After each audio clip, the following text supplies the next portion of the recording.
Oui, alors pour ne pas parler que d'Empire toute la journée, je voulais parler de Delarue qui vient de mourir, parce que, je l'ai bien connu, c'est un ami de jeunesse.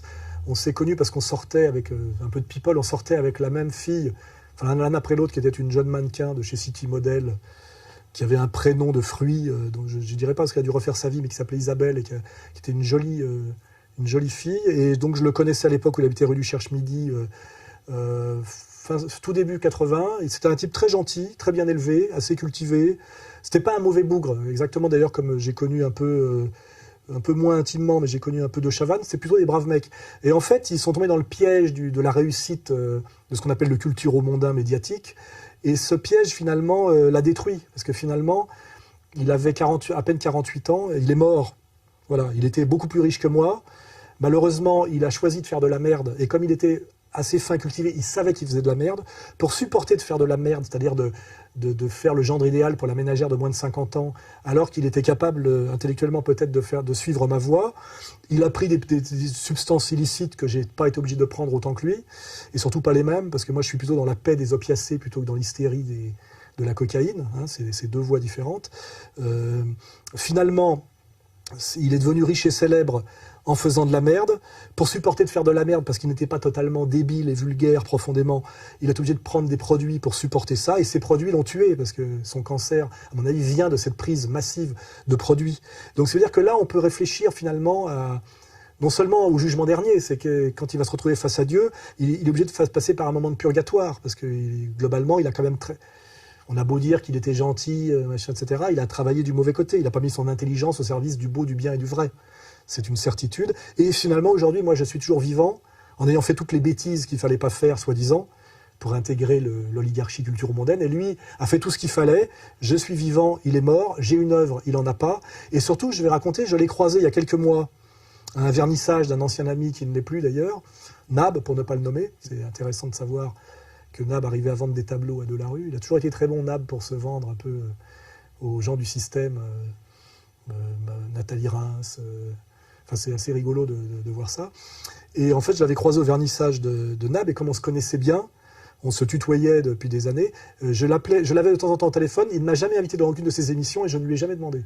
C'était assez drôle, c'est pour la limite pour qu'il n'y ait pas pour pas qu'il y ait de porte-à-faux. Donc il m'a fait inviter dans des émissions qu'il produisait, Evelyne Thomas, etc., mais jamais dans les siennes, et je n'ai jamais voulu être dans une émission face à lui, parce que comme j'avais de la sympathie pour lui en privé, ça m'aurait fait chier d'être face à son masque, quoi, voilà. Donc c'est assez récent, parce qu'à la fois on était copains, j'aurais pu m'appuyer sur lui pour qu'il m'invite, il m'a jamais invité, je lui ai jamais demandé.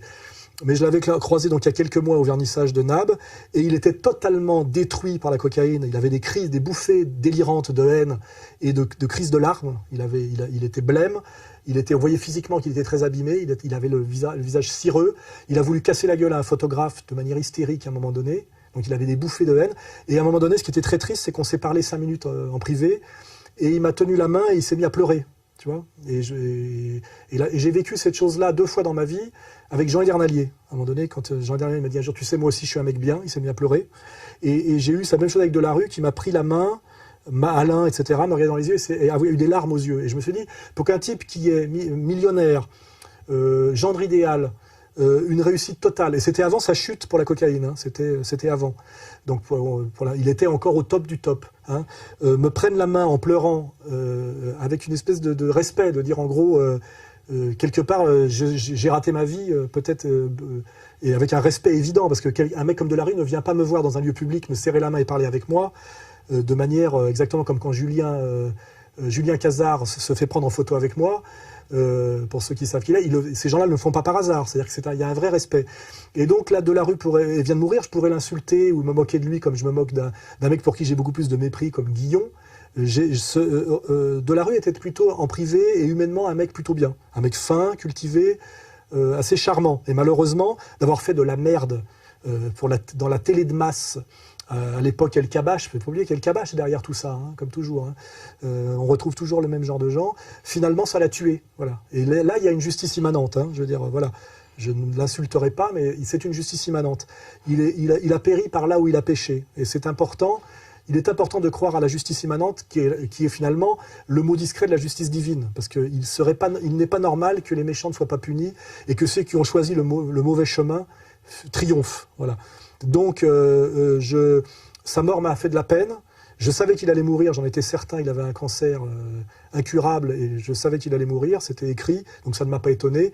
Et j'ai déploré sa fin, mais en même temps, elle est totalement morale et justifiée, et lui-même sans doute le savait et le reconnaissait. Voilà. Et donc je dis, c'est un exemple, ça doit être un exemple pour les gens qui m'écoutent et les gens qui se posent des questions sur ce que c'est que la vie, c'est-à-dire la vie ici et la vie au-delà, pour ceux qui croient réellement en Dieu. Parce qu'on croit en Dieu parce qu'on le craint. C'est-à-dire qu'on se pose la question de savoir comment ça se passera quand on sera face à lui. Sinon, c'est qu'on est un menteur et un tartuffe et un escroc. Ou alors, c'est qu'on est un adorateur de Satan.